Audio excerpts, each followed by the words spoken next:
In this video, let us take one example in which we have to find unit productions and eliminate that from our grammar.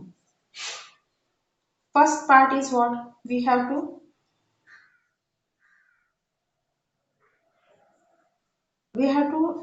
perform a grammar G1 of this grammar G such that it will be unit production free.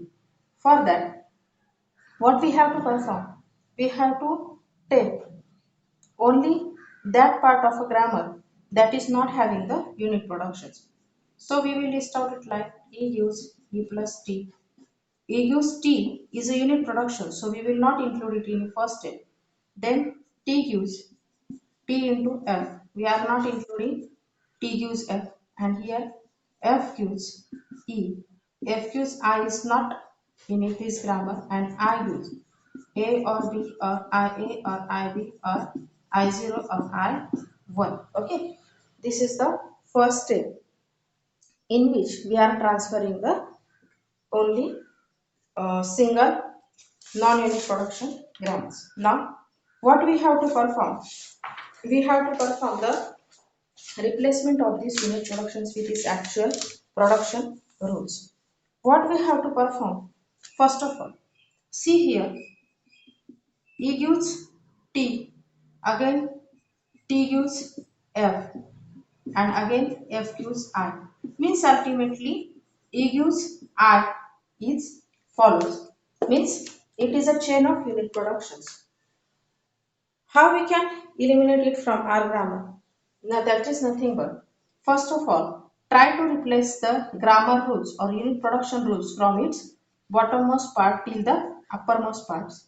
That is, for example, what was the unit production F gives I? So replace here with the I's production, that is the A or B or IA or IB or I0 or I1.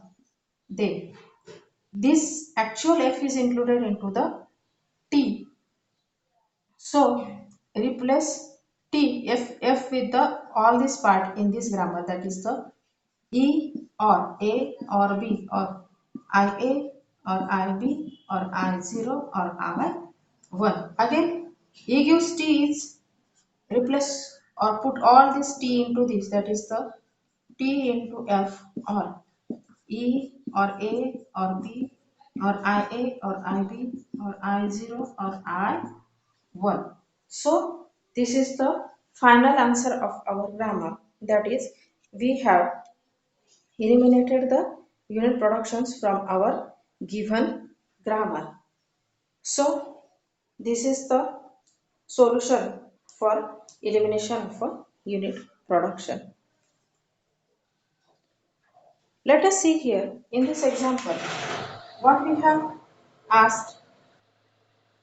In this example, two types of eliminations are present.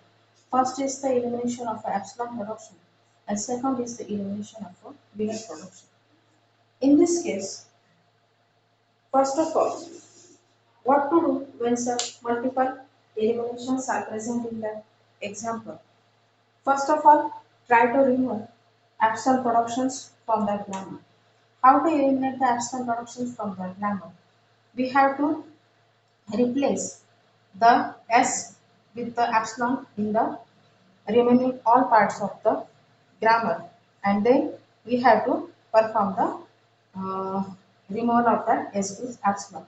So for that we will replace this s with epsilon, that is the AP.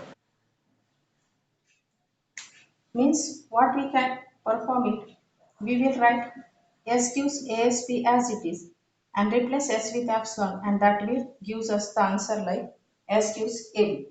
But it is not limited to the itself productions, but it is also with the remaining productions in which S is included. See here in this A, S is included, and B, S is also included. So what we can perform with this? We can perform like S gives, replace this S with epsilon, that is the AAS or A or. Simply for this S we will replace epsilon, that is the A.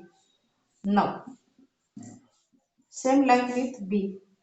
Apply this excuse epsilon with this part. First of all, we will write all the part as it is, then try to apply the epsilon production. If we apply epsilon for this, it is SB. If we apply for this, it is BS. And if we apply both S, then it will be simple B here. Now, this is the removal of the epsilon production. What is the next task for us? We have to eliminate the unit production. What is the unit production? B gives A is here the unit production. We have to remove it from our grammar, and that is nothing but put all the grammar part of the A into this B, that is the, we will rewrite B as B gives SBS or A. Instead of A, we will write all this part, that is AAS or A or AA. Then again write all remaining our part, that is BB, SB, BS or B. This is the final answer after removal of the unit and epsilon production, means it is the simplification for the given grammar. In the next video, we will see the different examples like this. Thank you so much.